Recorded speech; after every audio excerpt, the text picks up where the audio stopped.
አሁን ኢየሱስ ክርስቶስ ስለተራበ በዛን ሳምንት መራብ አለብኝ፣ ስለተጠማ መጠማት አለብኝ፣ በባዶ እግሩ ስለሄደ በባዶ እግሬ መሄድ አለብኝ የሚል ንጽጽራዊ የሆነ ትንግርት ውስጥ ከገባ ምን መሰለም ይሆነው? እርቃኑን ስለሆነ እርቃኑን መሆን አለበት። ስለተቸነከረ መቸንከር አለበት። ስለተገረፈ መገረፍ አለበት። አየው፣ ስለተተፋበት ሊተፋብህ ይገባል። በዘንግ ስለቀጠቀጡት አናቱን እሱንም አናት በዘንግ መቀጥቀጥ አለበት። የሾህ አክሊል ስለደፋ የሾህ አክሊል አናት ውስጥ ሰርስሮ የሚገባ የሾህ አክሊል ያስፈልጋል ማለት ነው። ስለተቀለደበት ስለተፌዘበት ቀይ ግምጃ አልብሰው የአይሁድ ንጉስ እያሉ ስላፌዙበት አንተም ያንኑ ፌዝ ልትቀበል ይገባሃል ማለት ነው። ሰው እንዴት እንደዚህ ወዳለ ንጽጽራዊ መጃጃል ውስጥ ይገባል? እኛ እንድንከፍለው ስላልፈለገ እኮ ነው ኢየሱስ ለብቻውን ያንን መራራ ጽዋ ይጠጣው። ስለዚህ ተርቦልኛል አልበላም፣ ተጠምቶልኛል አልጠጣም ወደሚል ንጽጽር ውስጥ መግባት ሌላ ጣጣ ያመጣል ማለት ነው። ሌላ ንጽጽራዊ ጥያቄዎችን ያመጣል ማለት ነው። አንደኛ ቆሮንቶስ ምዕራፍ 6 ላይ ስታነቡ አንደኛ ቆሮንቶስ ምዕራፍ 6 ቁጥር 13 ላይ መብል ለሆድ ነው፣ ሆድም ለመብል ነው። በቃ ጾም መጾም ተገቢ ነው። ጾም መጽሐፍ ቅዱሳዊ የሆነ ጾምን መጾም ተገቢ ነው። ጌታ ኢየሱስም ጾሟል። ኦኬ፣ ጌታ ኢየሱስ ጾሟ ሳይቶናል። ሐዋርያቱ የጾምና የጸሎት ጊዜ ነበራቸው። ይሄ ህማማት የሚሉት ሳምንት ውስጥ ያለው ንጽጽር ግን በጣም ጤና የጎደለው ነው ወገኖች።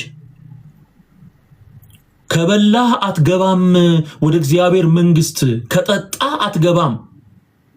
ለነገሩ ምን ሰው እኮ ለዚህ ነው ይሄን ሳምንት ቀጥቅጦ ልክ እንደ ደና ስራ እቺን ሳምንት ነው የሚሰራባት። እቺ ህማማት የሞት የሽረት ጉዳይ ሆናበታለች። ብዙ ኦርቶዶክሳዊ በዚህ አይነት ግንዛቤ ውስጥ ነው የሚኖረው። ምን መስሎት ከበላ ከጠጣ በሙሉ ይቀርብኛል የመንግስተ ሰማያት ብሎ ነው የሚያስበው። ከበላ ከጠጣ ሲኦል እገባለሁ ብሎ ነው የሚያስበው። የዓመቱን ኃጢአት የሚያወራርደው በዚህ በሳምንት ውስጥ ሲገለባበጥ እንደሆነ አስቦ ፍራሽ ይዞ ነው የሚሄደው። እንደውም በጥንት ዘመን ነገስታቱ ደረት ድቁ ይባልልናል፣ ከራ ተቀብሎልናል ብሎ ማሰቡና ጊዜ አመቻችቶ የጸሎት ጊዜ አመቻችቶ እንዲህ አይነት ነገር ማድረጉ በጎ ነው ብዬ ነው ማምነው። ጥሩ ነው፣ ክፉ አይደለም። ነገር ግን አንድ ጥሩ ነገር፣ አንድ መልካም ነገር ትክክለኛ በሆነ መንገድና ያ መልካም ነገር በተሰራበት መንፈስና ኃይል ካልተከናወነ መልሶ ያንኑ መልካም ነገር ማፍረስና ማጥፋት ነው የሚሆነው። የኢየሱስን መከራ እናስባለን በዚህ ሳምንት ብሎ ሰው በዓል አድርጎ መድቦ በስግደት በጸሎት አሳልፋለሁ ብሎ ነገር ግን ዓላማው የማያዘውን ወይም ደግሞ ያ ሁኔታ በምንም ተአምር ሊጠይቅ የማይችለውን ዋጋ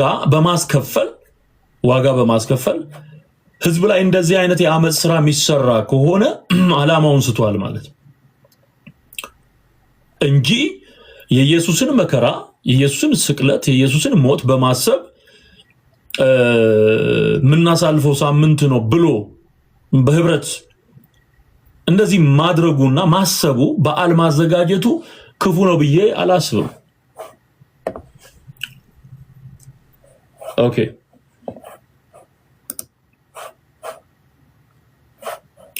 ስለዚህ ምንድነው ችግሩ ካላችሁኝ፣ ይሄ ነገር ከተከናወነ በኋላ ማለት ይሄ በዓል ማነው ይሄ የክርስቶስ ህማማትን እናስባለን ተብሎ ጊዜ ከተከለለለት በኋላ እዛው ውስጥ አንደኛ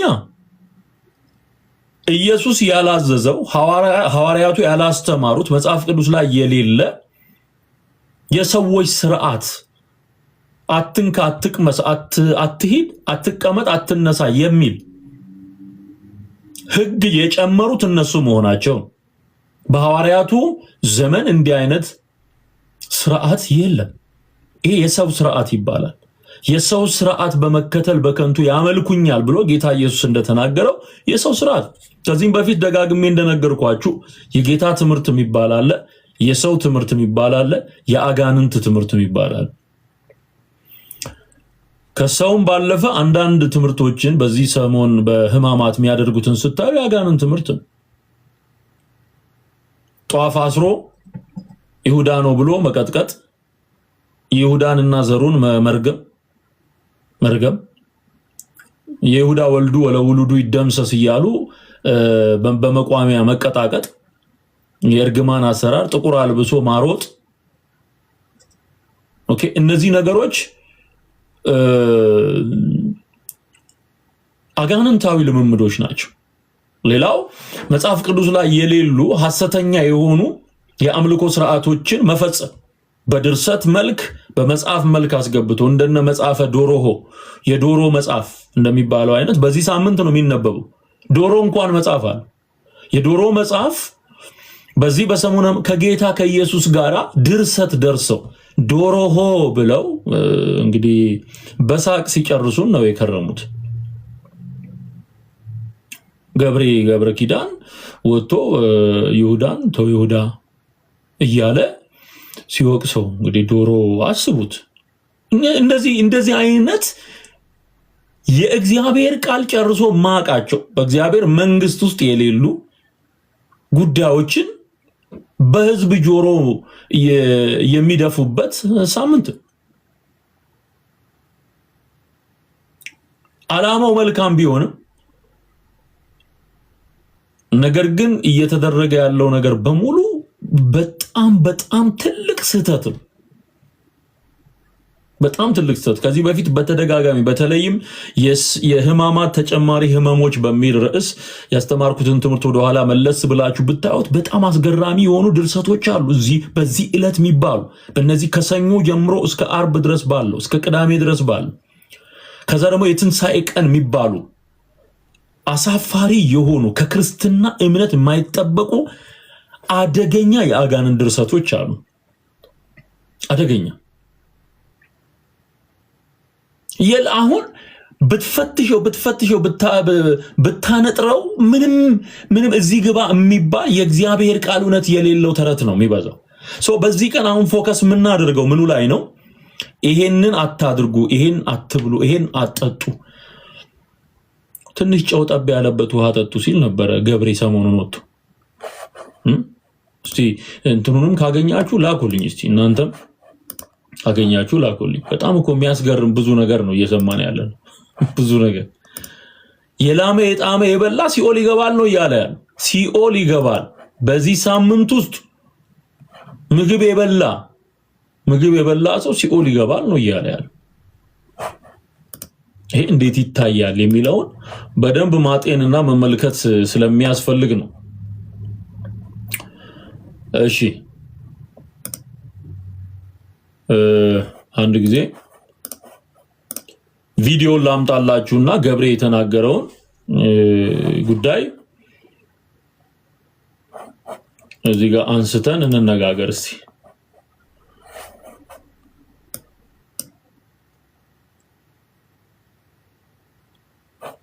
ኦኬ የገብሬን እናምጣው።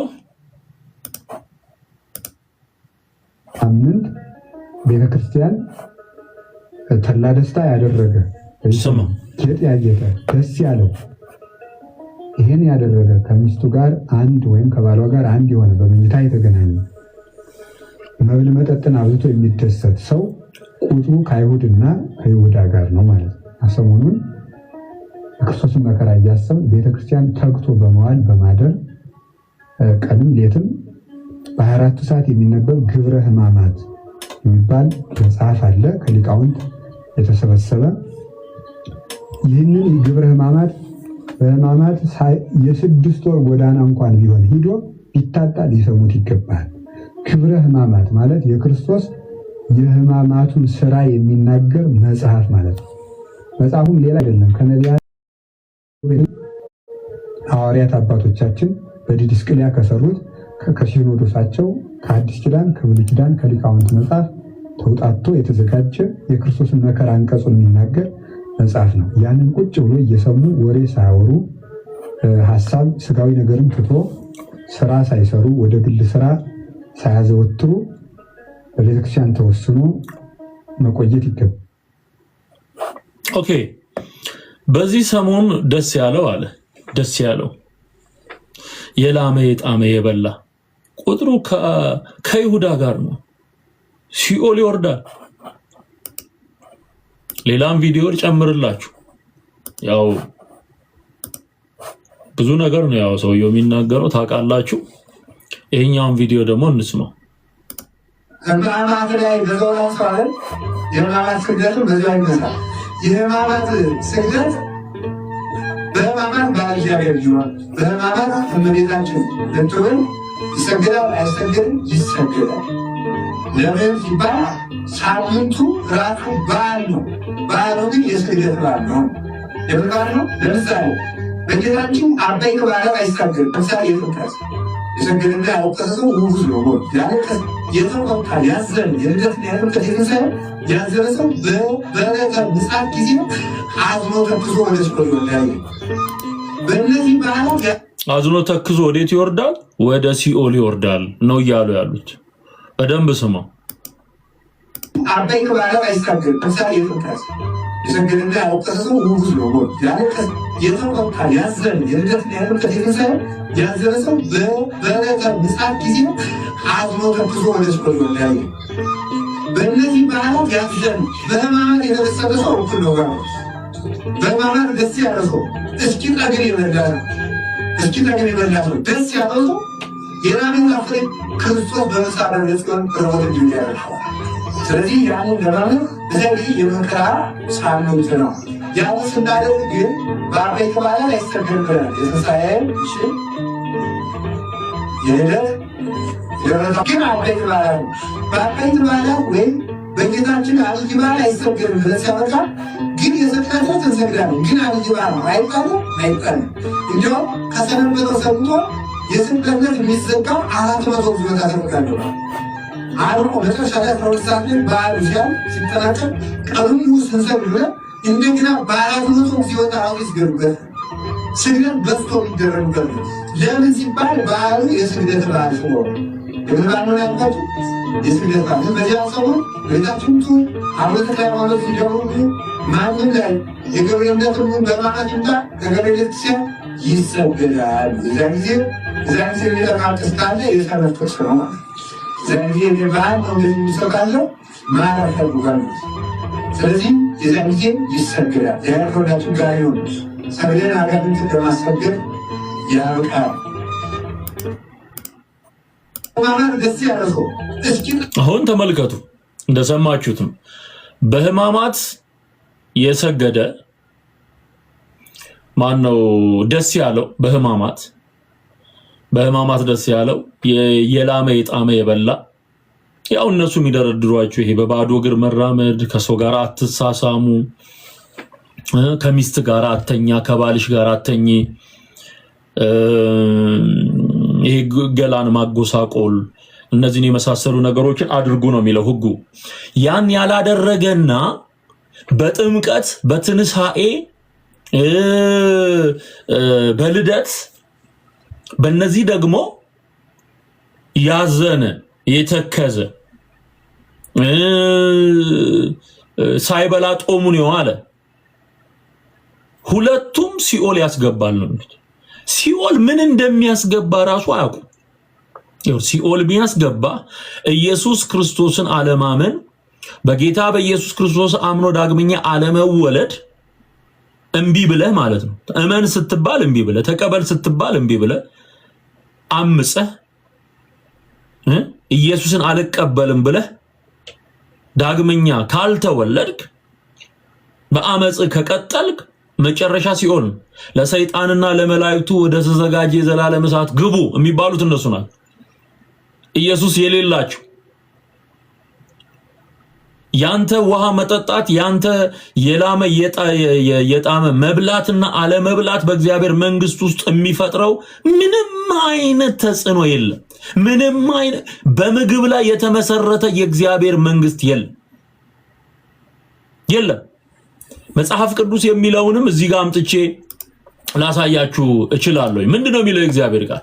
መብል ለሆድ ነው፣ ሆድም ለመብል ነው ይላል። ሁለቱንም ግን እግዚአብሔር ያጠፋቸዋል ነው የሚለው።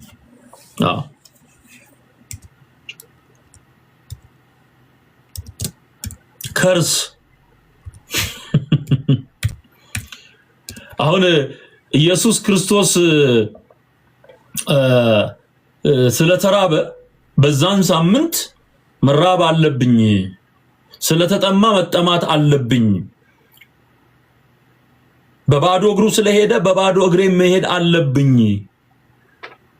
የሚል ንጽጽራዊ የሆነ ትንግርት ውስጥ ከገባ ምን መሰለ የሚሆነው?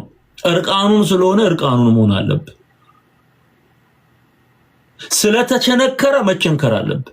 ስለተገረፈ መገረፍ አለብህ። አየው፣ ስለተተፋበት ሊተፋብህ ይገባል። በዘንግ ስለቀጠቀጡት አናቱን እሱንም አናት በዘንግ መቀጥቀጥ አለበት። የሾህ አክሊል ስለደፋ የሾህ አክሊል አናት ውስጥ ሰርስሮ የሚገባ የሾህ አክሊል ያስፈልጋል ማለት ነው።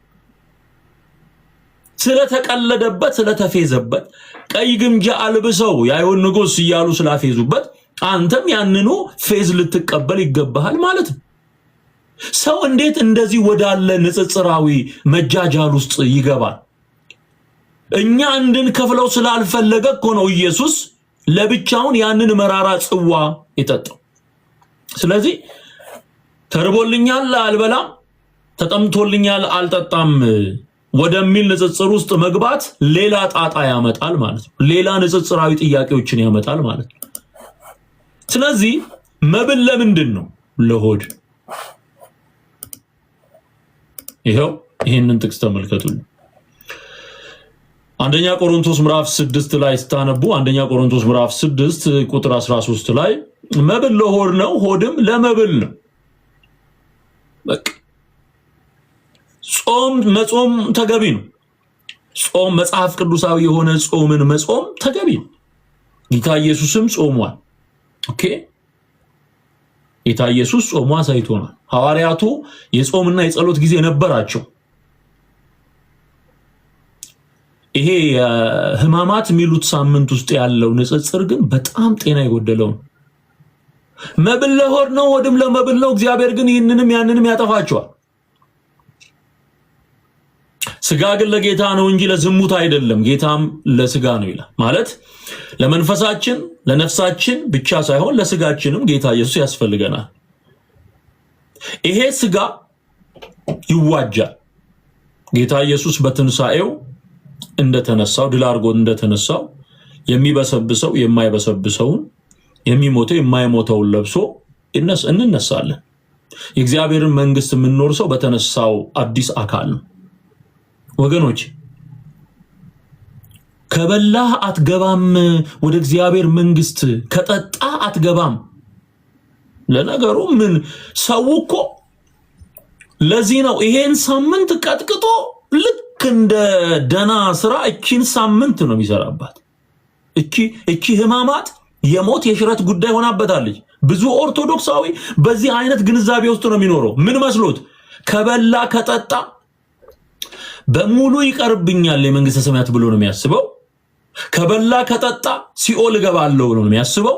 የዓመቱን ኃጢአት የሚያወራርደው በዚህ በሳምንት ውስጥ ሲገለባበጥ እንደሆነ አስቦ ፍራሽ ይዞ ነው የሚሄደው። እንደውም በጥንት ዘመን ነገስታቱ ደረት ድቁ ይባል ነበራል። ሰሞኑን ማን ነው ሲናገር የሰማሁት? ደረት ድቁ፣ ደረት የደቃችሁ አልቅሱ፣ ኢየሱስ ሞቷልና አልቅሱ ይባል ነበር በጥንቱ ዘመን።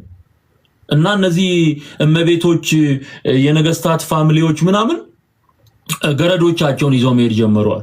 የራሳቸውን ደረት መምታት ስለፈሩ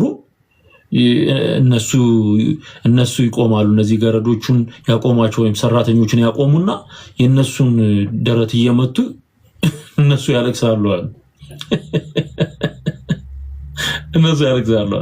እንዲህ አይነት ድራማ ነበር በምድራችን ላይ በነገስታቱ ዘመን።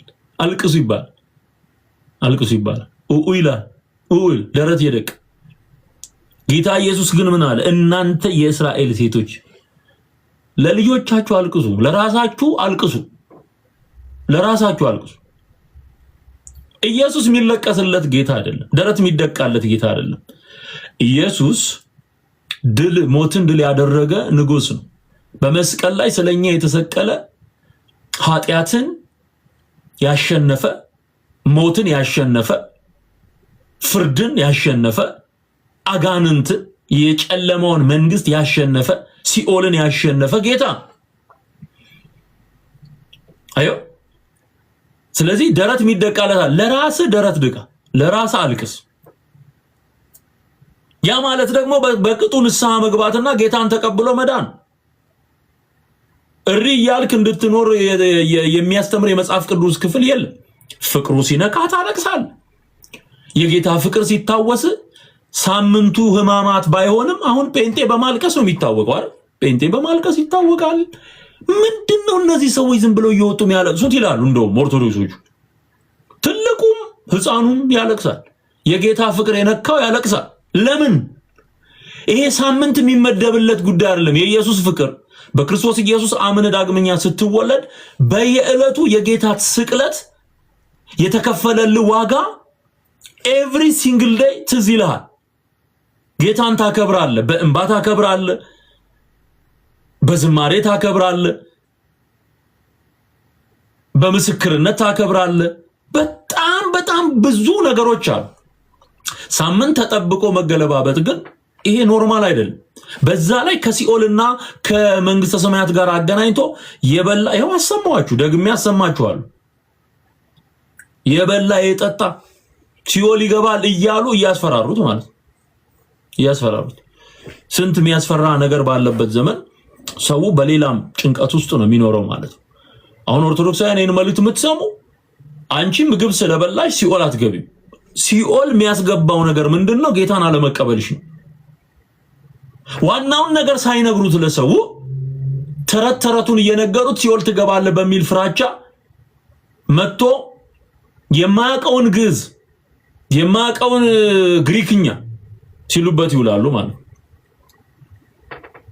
አሁን ኩሪዮስና ኪሪዮስን እንኳን የማይለዩ ናቸው። ኪሪዮስ ሲሆን ለሴት ነው፣ ኩሪዮስ ሲሆን ደግሞ ለወንድ ነው።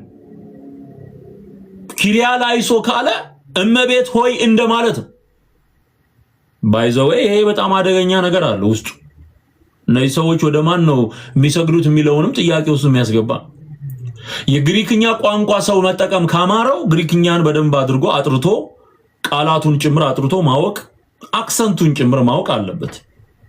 እኔ የግሪክኛ ቋንቋ ተናጋሪ አይደለም። ይሄንን ግን መረመርኩት። ኩሪዮስና ኪሪዮስ የሚለውን ይለየዋል። ኪሪያላይሶን ሲሆንና ኩሪያላይሶን ሲሆን ልዩነት አለ።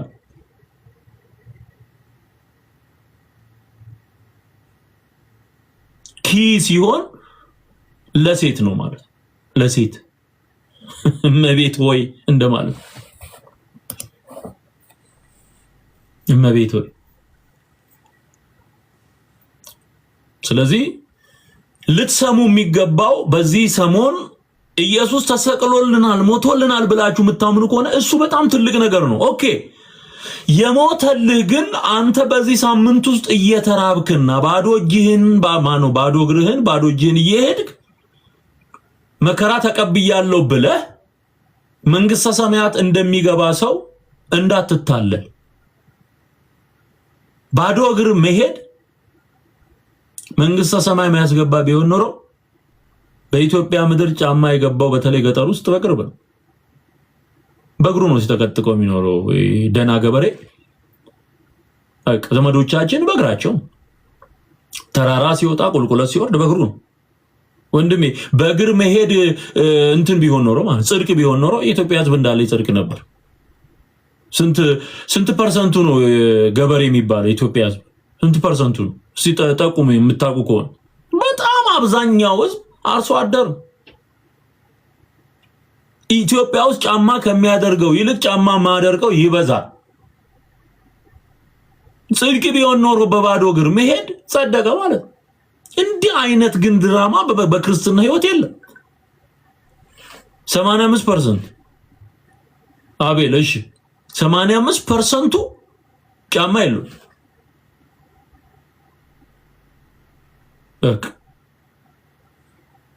እግረኛ ትራንስፖርትም እየተስፋፋ ያለው በቅርብ ነው። ባጤ ምኒልክ ጊዜ የመኪና አንድ መኪና ገብታ እሷም የሰይጣን ፈረስ ተብላ ስትጠራ ነበር። ከዛ በእነ ኃይለ ሥላሴ ዘመን ደግሞ ከፍ ከፍ ያለ ኑሮ ያላቸው ናቸው መኪና ሲነዱ ነበር። ከዛ ወደ ደርግ ዘመን ስትመጣ የመኪና ቁጥር ትንሽ ይጨምርና ግን በቁጥር የሚታወቅ መኪና ያለው ሰው ይታወቃል። ከፍለ ሀገርም ይኑር አዲስ አበባ ይኑር መኪና ያለው ሰው በሙሉ ይታወቃል፣ በቁጥር የሚታወቅ። እዛ በኢህአዲግ ዘመን አሁንም ደግሞ በብልጽግናም ዘመን ስታይ ምን በጣም የተወሰነ አብዛኛው እግረኛ አብዛኛው በተለይ ገጠሩ ደግሞ በባዶ እግር ነው የሚሄድ። ስለዚህ በእግር መሄድ ይሄ በዓለምም ዙሪያ ስትመለከተው በዓለም ዙሪያ አስፍተ ስታየው የለማ እና በጣም ያደጉ ሀገራት የሚባሉ አሉ። ደግሞ አብዛኛው ከድህነት ወለል በታች የሚኖር ሁሉ አሉ። ባዶ እግር መሄድ አያጸድቅም ብራዘር፣ አያጸድቅም። አድን ባዶ ሆድም መሄድ አያጸድቅም፣ አያድን አያድን። ኢየሱስ ክርስቶስን የህይወቴ ጌታና ገዢ ቤዛ የሱ ነው ብለህ ስታምን ትድናል። ባዶ እግርህንም ሄድክ ጫማም አድርገህ ሄድክ ምንም ይሁን የሚያድንህ በክርስቶስ ኢየሱስ ማመንህ ነው፣ እሱን መቀበልህ ነው። አለቅ። ተጫወቱበት። ይሄንን ምስኪን ህዝብ ተጫወቱ። ደግሞ ሰውም አይሰማም። ሲነገረው ሰው ይሰማል? አይሰማም እኮ አይሰማም። እና ልክ በዚህ በሳምንት ውስጥ የአመቱን ሊያወራርድ ነው የሚፈልገው። የአመቱ እንዲህ አይነት ጨዋታና ጌም የለም በክርስትና ህይወት። ሐዋርያቱም አትሳሳሙ ተብሎ የተጻፈላቸውም ነገር የተነገራቸውም የለም እንዴ። እስቲ ወደ መሳሳም እስቲ እንነጋገር ስለ መሳሳም።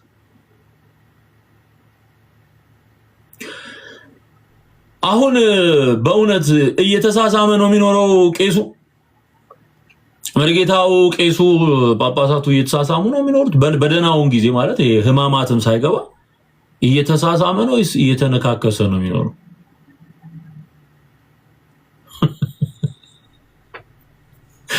እየተነካከሰ እኮ ነው የሚኖረው። እንዲሁ ሲባላ፣ በገንዘብ ሲባላ፣ በስልጣን ሲባላ፣ በዘር ሲባላ እንዴ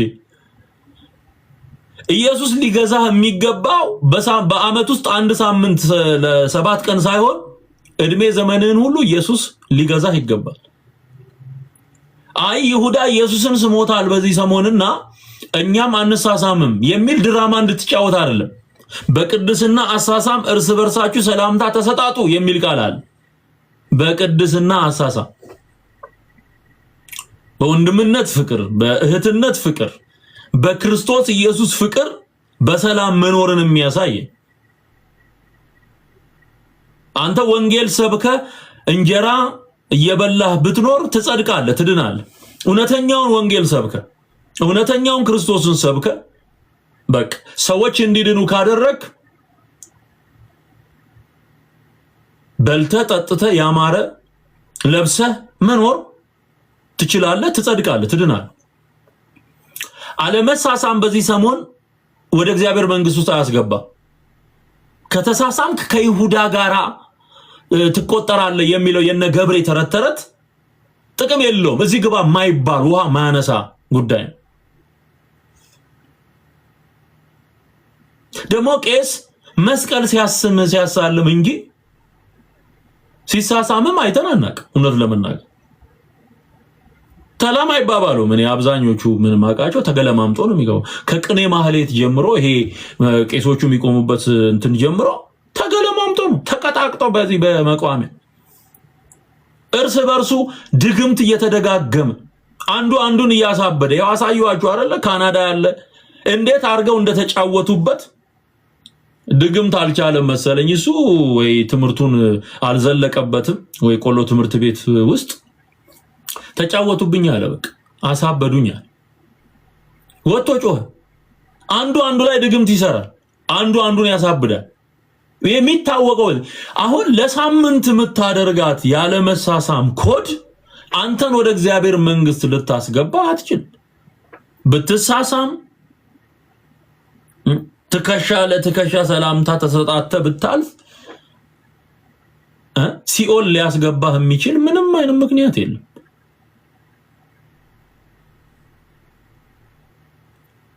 አሁንማ ነዳጅ የለም፣ ያው በእግር ነው ሰው የሚሄደው። እና በጣም እዚህ ግባ የማይባል አሰልቺ የሆነ የአሮጊቶች ተረት ሲግቱት ነው የሚሉት ይሄንን ህዝብ ማለት ነው። እና መሳሳም የሚለው ሐሳብ ሌላው ባልና ሚስት አብሮ መተኛት የለበትም። ከተኛ ሲኦል ይገባል። እንኳን ዘንቦብሽ ድሮም ጤዛነሽ እንዳለው ሰውየው ሰውን ማራራቅና ጋብቻን መበጥበጥ ነው። ይሄ የመነኮሳት የተረገመ አሰራር ነው። በዚህ ሳምንት እንዳትነካካ ይላሉት።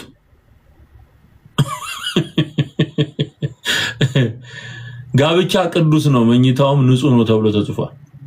ጋብቻ ክቡር ነው። አትፈተፍትም። በሰው ጋብቻ ገብተህ አትፈተፍትም። እነሱ ጳውሎስ እንኳን ምን ይላል? ለጸሎት ብለው ተነጋግረው እንደው ይሄን የሚወስነው ማን ነው? ባልና ሚስት ነው። ተነጋግረው ካልሆነ አትከላከሉ የሚል ቃል አለ። እስቲ ላምጣላችሁ ጥቅሱ። አትከላከሉ ይላል። እንደው አትከላከሉ። እነዚህ ሰዎች እኮ ከእግዚአብሔር ቃል እኮ ርቀዋል።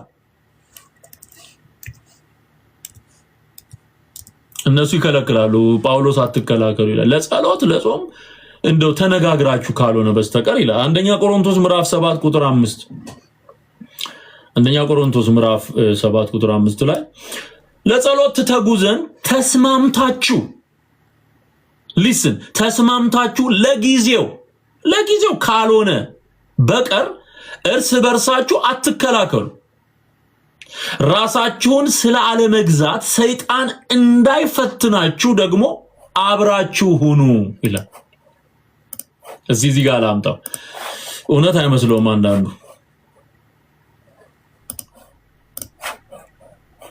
ይኸውላችሁ ጥቅሱን ተመልከቱ። እዚህ ላይ ላምጣላችሁ።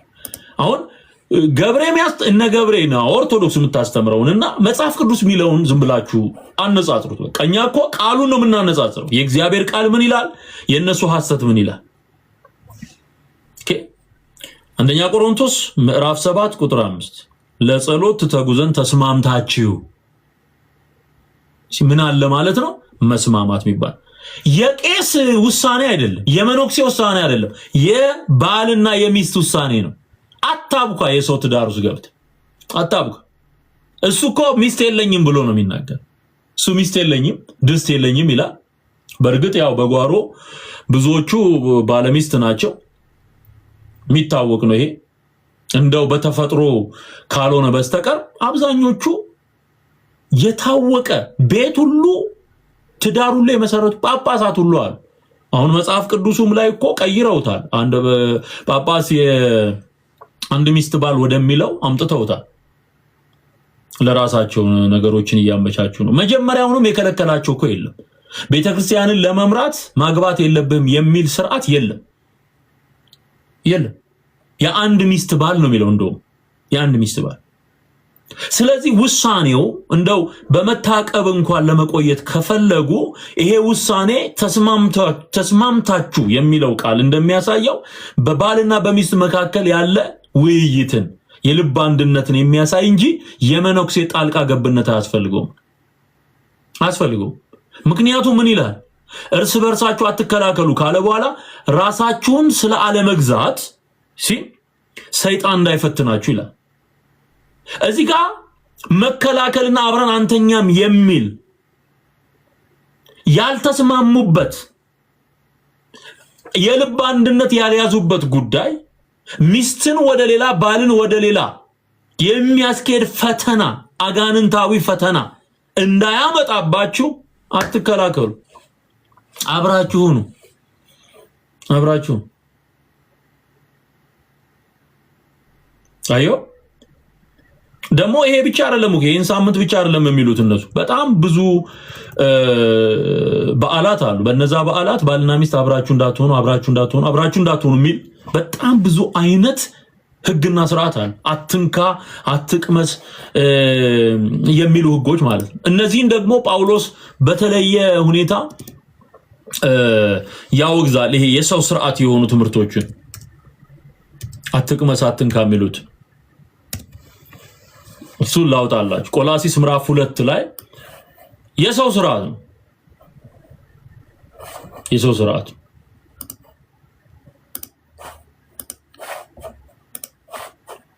እኛ በእግዚአብሔር ቃል እውነት ነው አይደለ ነገሮችን ምን መዝነው። እስቲ ይሄንን ደግሞ ተመልከቱልኝ። ቆላሲስ 2 ቁጥር 22 እንደ ሰው ስርዓትና ትምህርት ይሲ እንደ ሰው የሰው ትምህርት ያልኳችሁ ይሄ ነው። እንደ ሰው ስርዓትና ትምህርት እሺ አትያዝ፣ አትቅመስ፣ አትንካ ለሚሉት ትእዛዛት በዓለም እንደምትኖሩ ስለምን ትገዛላችሁ? ስለምን ትገዛላችሁ? አትገዛ ነው የሚለው። እንደውም የእግዚአብሔር ቃል አትገዛ ለእንደዚህ አይነት ተራ ኢየሱስ ያልጫነውን ጭነት ህዝብ ላይ እየጫኑ እነሱ በጣታቸው ሊነኩት የማይፈልጉትን በሙሉ በልቶ ነው የሚሰግደው። እኔ አቀዋለሁኝ በልቶ ጠጥቶ ነው እንዴት ይገፋል ነው የሚል ስራው ነው እሱ። ህዝቡ ጸድቅ ብሎ ነው ጎንበስ ቀና የሚለው። እሱ ደግሞ ደሞዝ ተከፍሎት ነው። ደሞዝ ሆኖበት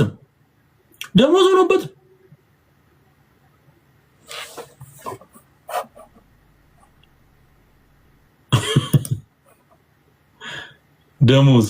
ስለዚህ እሱ ይገለባበታል፣ ይከፈለዋል፣ እያሰላ አትንካ፣ አትቅመስ የሚሉ ትእዛዛትን እነሱ በጣታቸው ሊነኩት አይፈልጉም። አይገርማችሁም? ጌታ እኮ ነው የተናገረው።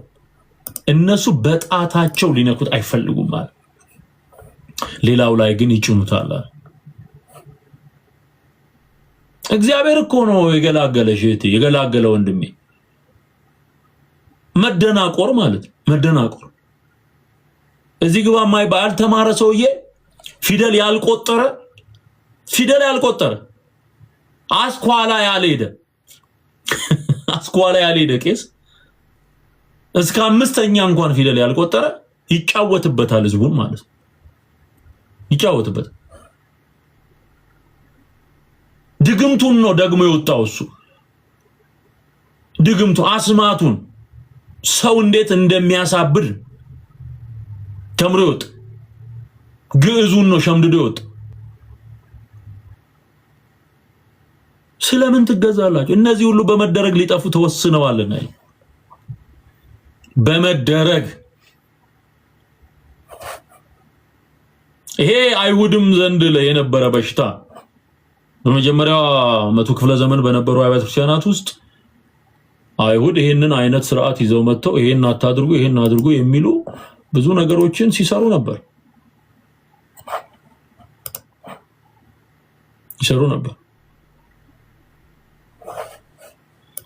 ስለዚህ የነሱ ስርዓት ነው እንጂ ይሄ መጽሐፍ ቅዱስ ትምህርት እንዳልሆነ እንድትረዱትና እንዲገባችሁ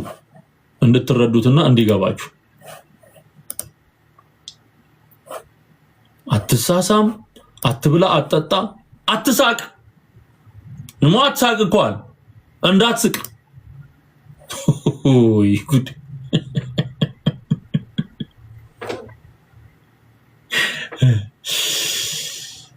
አረ ጌታ የገነትን ደጃፎች ከፍቷል። ደስ ይበል ወንድሜ።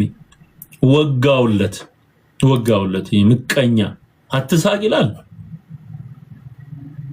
እንዴ! አትሳቅ፣ አትቅመስ፣ አትንካ፣ አትሳቅ፣ አትብላ፣ አትጠጣ።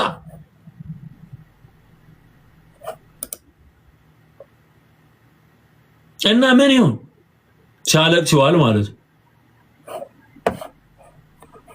ሲያለቅስ ይዋል ማለት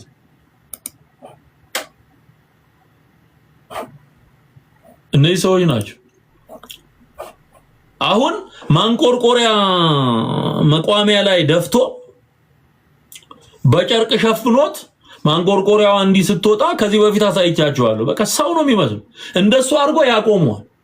እጁን እንደዚህ አድርጎ ሁለት መቋሚያ መስቀል ያደርግና ቀሚስ ያለብሰዋል። ማንቆርቆሪያ ገልብጦ ይደፋል። ከዛ ጨርቅ ያለብሰዋል። የሆነ ነገር ያደርገዋል። ከዛ እንዲህ ብሎ ያለ እንዲህ እጁን ያመሳቀለ የሆነ አፍንጫው ረዘም ያለ ሰውዬ የሚመስል ያቆማል። ፊት ለፊት ላይ ሰው ይሰግዳል። ሰው ይሰግዳል።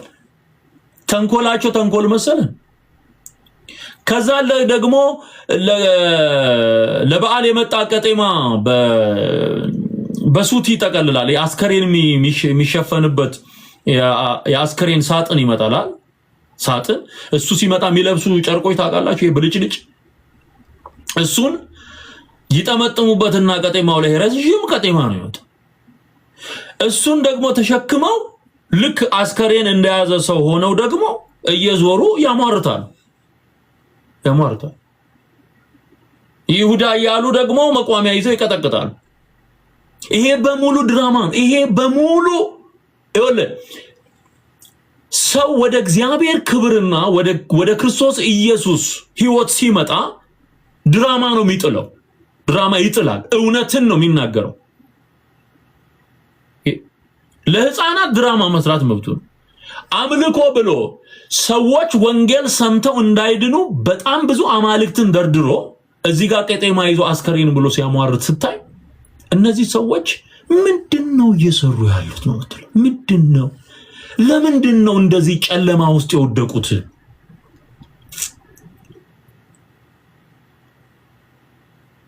ይሄው ሰውዬ አትብሉ አትጠጡ የሚለው ገብሬ የእግር እጣቢ ጠጡ እያለ ያስተምራል። ደግሞ አሳፋሪ ሰው ነው። በነገራችን አሳፋሪ የእግር እጣቢ ሰዎች እንዲጠጡ የሚያበረታታ ነውረኛ ሰው ነው።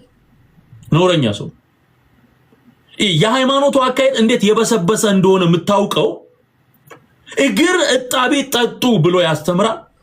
ምግብ እንዳትበሉ ደግሞ ይላል።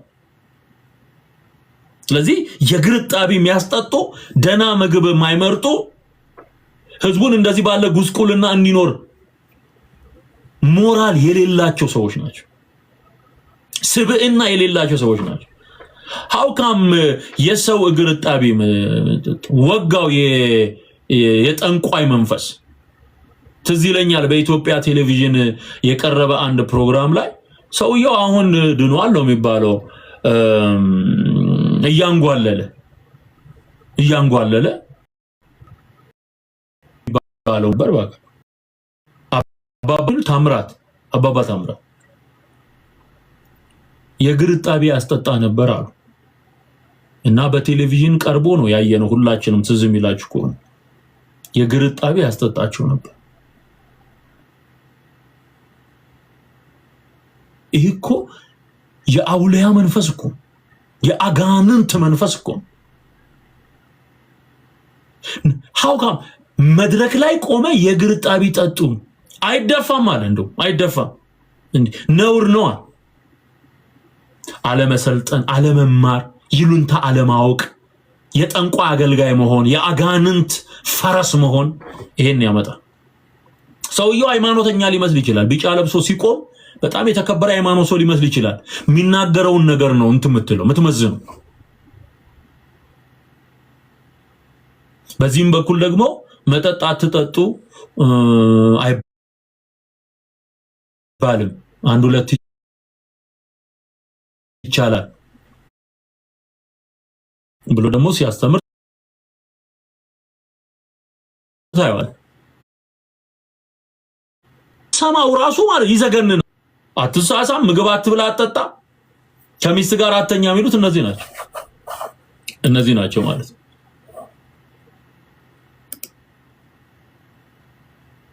ባዶ እግር ነው መሄድ ያለብን። ወይ ተአምር! ዶሮ ብሎ እንትን የሚለው ዶሮ እየተከተለ ጌታ ኢየሱስ ጋር መጣ። እንዲ ገደለን እኮ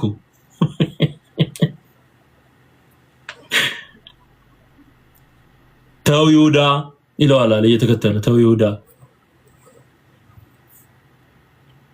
ዞር በል አንተ ከዚህ ይለዋል አለ ይሁዳ።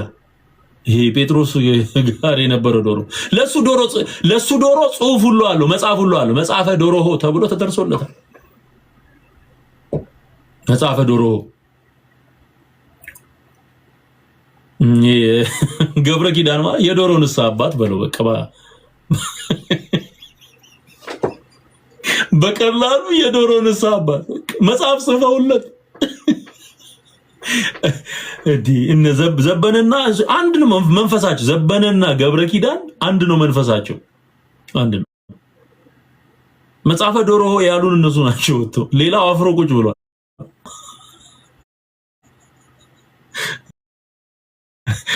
ይሄን ተናግሬ አይሳቅብኝም ብሎ ሌላ አፉን ሸብቦ ቁጭ ብሏል። ሁለቱ ወጡና ዶሮ ይሉናል ማለት ያኛው የፋሲካ ዶሮ አለ። እንደውም እኔ ሰሞኑን ያን የፋሲካ የዶሮውን ጉዳይማ ድጋሚ ልንስቅበት ይገባል። በእውነት ድጋሚ ሰሞኑን እነዚህን ቪዲዮዎች አንድ ላይ አድርጌ ትንሽ የትንሳኤ የሳቅ ድስማ ይኖረናል። ስንስቅ አይደለ እንትን የሚሉት ተሰብስበን እንስቃለን። ሰሞኑን 12 ብልቶች የ12ቱ ሐዋርያት ምሳሌ ነው አለ ዶሮ። የዶሮ መጽሐፍ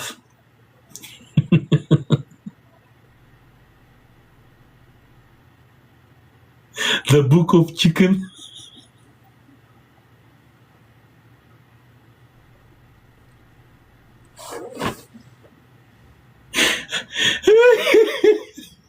ሰብስቤ አመጣውና ቆይ ግድ የላችሁም ሰሞኑን መሳቅ አለብን ጌታ እንዴ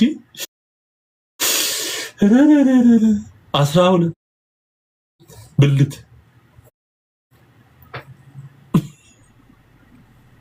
በ12 ብልት ሲለካ ሴትነት አሉ።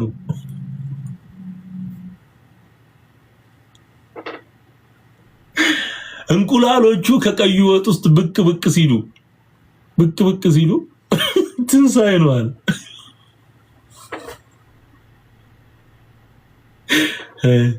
ዘቤና ገብሬን ሰሞኑን ይዘናቸው እንቀርባለን። በእውነት በደንብ መሳቅ አለብን። አይ ፕሮሚስ ይዤላችሁ እቀርባለሁ። በእውነት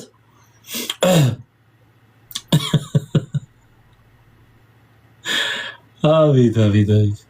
ከዛ እንደውም ዘበነ ትዝ የሚላችሁ ከሆነ ወደ ሰገኖ ተሸጋግሮ ሰጎን ማለት ነው። ወደ ሰጎን አነሰው መሰለኝ ብልት 12ቱ ብልት አንሶት ነው መሰለኝ ወደ ሰጎን ተሸጋግሮ የሰጎን እንቁላልና የሰጎን እንትን ማለት ጀመረ። ሚስጥር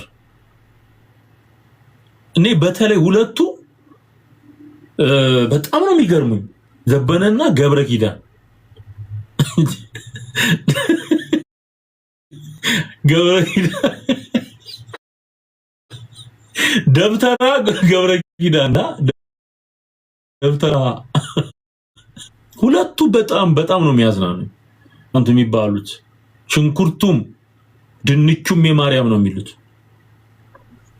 አገር በቀል ነው ይሳቸው። በርግጥ አገር በቀል አስተምሮ ነው ያላቸው። መሬት በቀል ከድንች ጋር ሽንኩርት ጋር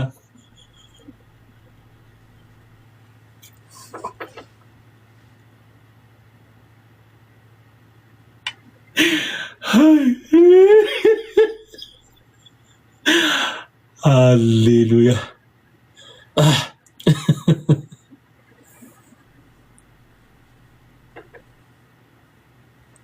እዛቸው ከመሬት ጋር ነው።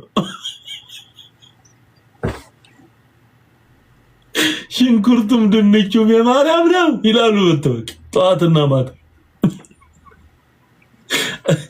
እሳቸው የፕሮዳክቲቪቲ እንትን ደግሞ የጊዮርጊስ አንገት ሲቆረጥ ወተት ፈለቀ ነው የሚሉት እሳቸው። ይሄ የወተት ተዋጽኦና ከምድረ ከከርሰ ምድር የሚወጡ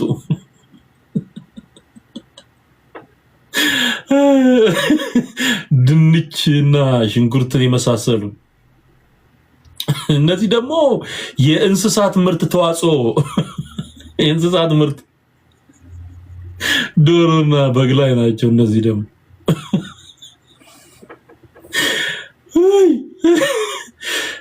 ጌታ ኢየሱስ። ስለዚህ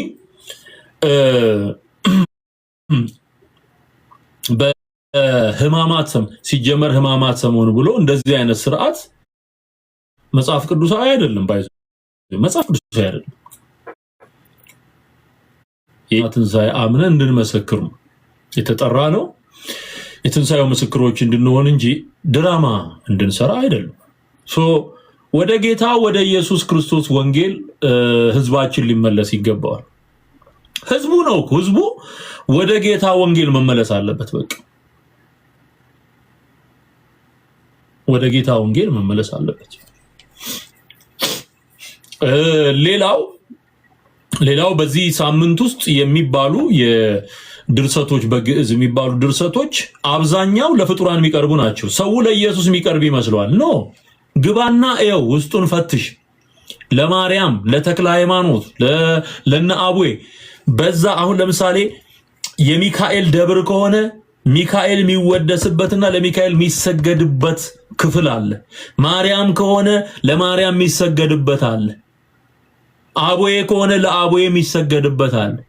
እንደ አጠቃላይ ደግሞ የማይቀሩ በየትኛውም ደብር ውስጥ ምስጋናና አምልኮ ስግደት የሚቀርብላቸው ደግሞ አማልክት አሉ። ስለዚህ ለኢየሱስ አይደለም። ኢየሱስ ክርስቶስን ማመንና መቀበል የዘላለምን ሕይወት እንድትወርስ ያደርጋል። መጽሐፍ ቅዱስ የሚለው እሱን ነው። ለተቀበሉት ሁሉ ግን በስሙ ለሚያምኑ ለእነርሱ የእግዚአብሔር ልጆች የሆኑ ዘንድ ስልጣንን ሰጣቸው። እነሱም ከእግዚአብሔር ተወለዱ እንጂ ከደም ወይም ከስጋ ፍቃድ ወይም ከወንድ ፍቃድ አይደለም ይላል። ሰው ለመዳን ኢየሱስን መቀበል፣ ንስሐ መግባት፣ ከዛ በመንፈስ ማለት ነው። ሌላው ሃይማኖት ቤት ውስጥ ያለው በሙሉ ድራማ። ከድራማ ውጡ። በባዶ እግር በመሄድ አይጸደቅም። ባለመሳሳም አይጸደቅም። ያማረ የጣመ ባለመብላትና የመረረ በመብላት አይጸደቅም። ከሚስት ጋራ መኝታ በመለየት አይጸደቅም። የሚጸደቀው በክርስቶስ ኢየሱስ አምኖ በመኖር ለሚያምኑ ሁሉ የሆነ የእግዚአብሔር ጽድቅ ያለ ሕግ ተገልጧል። ሮሜ ምዕራፍ 3 ከቁጥር 20 ጀምሮ ስታነቡ ለሚያምኑ ሁሉ የሆነ ጽድቅ ኢየሱስ እንደሆነ ይናገራል።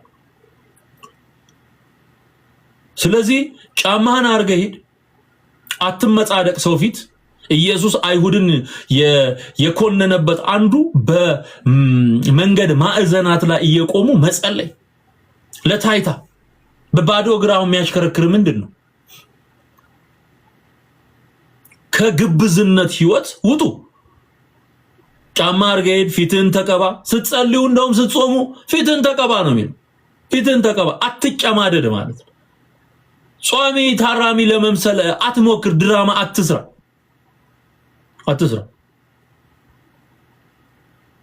ስለዚህ የምትጸድቀው በባዶ እግር በመሄድ አይደለም። ኢየሱስ የከፈለውን ዋጋ በባዶ እግሩ ሄዷል። ያንን ዋጋ በማመን የራስ ለኔ የተከፈለ ነው ብለ ማመን ነው። አለቀ። ካልሆነ ቅድም እንዳልኳችሁ ምን ያደርገዋል? ንጽጽራዊ ከሆነ በባዶ እግሩ እንደሄደልኝ በባዶ እግሬ ሄዳለሁ ምትል ከሆነ እንደተቸነከረልኝ እቸነከራለሁ ማለት አለብህ። መርጦ ማልቀስ አይቻልም። እንደተራበልኝ እራባለሁኝ የምትል ከሆነ የሾህ አክሊል እንደደፋልኝ የሾህ አክሊል አርጉልኝ በል። አምጥቶ ይሰጣል። ኢትዮጵያ ችግር የለበትም። ደና እሾ ሰብስቦ ያስቀምጥልሃል አናት ላይ። እንደ ተጠማልኝ ይጠማለው ምትል ከሆነ በጦር እንደ ተወጋልኝ በጦር ውጉኝ ማለት መቻል አለ። ስለዚህ ክርስትና ኢየሱስ የከፈለውን ዋጋ በማመን መቀበልና የራስ ማድረግ እንጂ ያንኑ ነገር ከፍላለሁ ብሎ መጋጋጥ አይደለም። ስግደትም ለክርስቶስ ኢየሱስ ለአብ ለወልድ ለመንፈስ ቅዱስ አንድ አምላክ የሚቀርብ አምልኮ ነው እንጂ ለፍጡር የሚነሰነስ ጉዳይ አይደለም። ለነ ማርያም ለነ ገብርኤል የሰደከም ስግደት አምጥተህ ለእግዚአብሔር አትሰግድም፣ አይቻልም። እንደዚህ ክብሬ ለሌላ ምስጋናዬንም ለተቀረጹ ምስሎች አልሰጥም ብሎ አልሰጥም። እግዚአብሔር አይደራደርም በአምልኮ በቃ አልሰጥም ነው የሚለው። ስለዚህ ኦርቶዶክሳውያን እናቶቼና አባቶቼ ኢየሱስ ክርስቶስ የነጻነት አምላክ ነው። በነጻነት እንድንኖር ክርስቶስ ነጻነት አወጣን፣ አርነት አወጣን ተብሎ ተጽፏል። ገላትያ ምዕራፍ 5 ቁጥር 1 ላይ የተከፈለልን ዋጋ በቂ ነው። እግዚአብሔር አብ ተቀብሎታል። ኢየሱስ ሁሉን ነገር ፈጽሞታል። በዋጋ ተገዝታችኋል፣ የራሳችሁ አይደላችሁም የሚል ቃል አለ። ስለዚህ በዋጋ ገዝቶን አሁን እኛ ምን ከፍለው ሌላ ፕራይስ የለም። የተከፈለልንን ዋጋ በመቀበል መዳናችንን ማረጋገጥ። ሃይማኖታዊ ልፋት አይምሮህን እያሸማቀክ ልብህን እያሸማቀክ በእነሱ ተረት ተረት ልክ እየተሰቃየ አትኑር። ነፃ ውጣ፣ ከሃይማኖተኝነት ስሜት ነፃ ውጣ። ያማረህን የጣፈጠ መብላት ትችላለህ። መብትም መብላት ትችላለህ። ጫማ አድርገህ መሄድ ትችላለህ። የምትወደው ከሆነ ወንድምህን እያየ ዝም ብለው አትለፍ። ወጋው የይሁዳ መንፈስ። ዝም ብለው አትለፍ። ዝም ብለህ ማለፍ ነው እንደውም ክፋት። ሰላም ብለውል የመዘጋጋት ሳምንት ነው ብለው ነው የመዘጋጋት። ድሮውንስ መች በሰላም ሰላም ይባባል? አሁን ሰሞኑን አውሮፓ ውስጥ የደረሰኝ ኢንፎርሜሽን አለ። አቡነ ኤልያስ የሚባሉትን ደጅ ላይ የመሰረቱት ግሪክ ነው። በግሪክ ሀገር ለረጅም ዘመን አቡነ ኤልያስ የሚባሉት ነጭ ፂም ያላቸው ረጅም ዘመን ኦርቶዶክስን ያገለገሉ ሰው ናቸው። ሙልጭ አርገው ይሰድቧቸዋል። አሁን እኮ ነው ከሳምንት በፊት ያው እግዚአብሔር ምስክሬ ነው ቪዲዮውን አሳያቸዋለሁ። ሰሞኑን አምጥቼ ሙልጭ አርገው ጳጳሱን አቁመው ሙልጭ አርገው ይሰድቧቸዋል።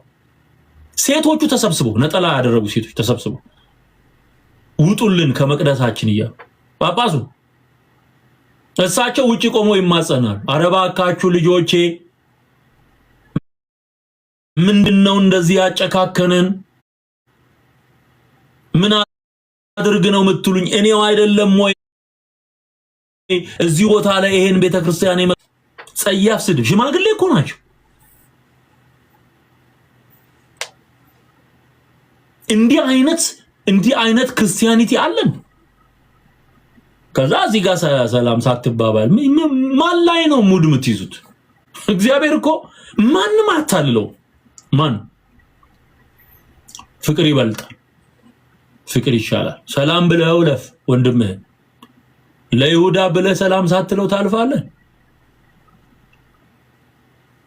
ለኢየሱስ ብዬ ሰው ሰላም ሳልል አለፍኩ ትላለህ። እንኳን እንደዚህ ሰላም ብርቅ በሆነበት ዘመን ሰላም ተባብለ ማለፍ።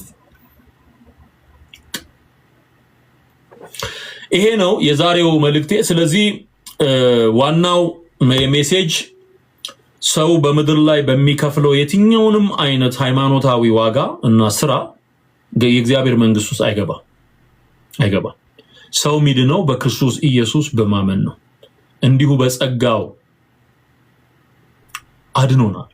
የዳነው በጸጋው ነፃ ስጦታ የእግዚአብሔር ስጦታ ነው እንጂ ማንም እንዳይመካ ከስራ አይደለም። ሰው ምድር ላይ የሚሰራው ስራ የእግዚአብሔር መንግስት ውስጥ አያስገባ። ኢየሱስ የሰራውን በማመን ነው የምትድነው የምትቀበለው የእግዚአብሔርን ህይወት።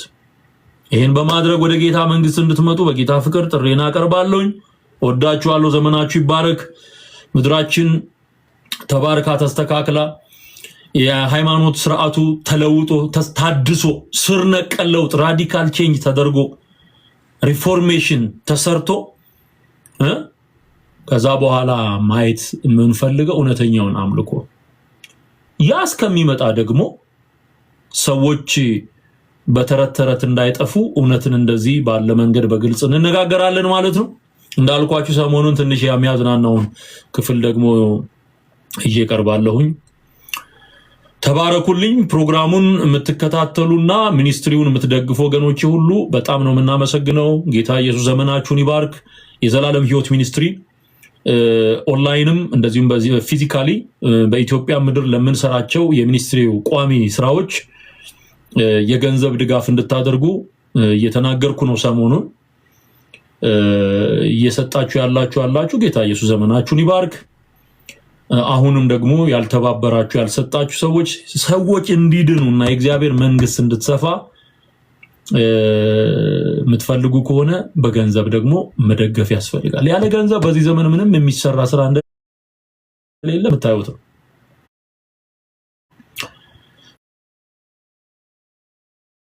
ይሄ ኦንላይን ላይ ያለው ነገር እንዳለ ሆኖ ሴዶች እየተሰሩ ነው።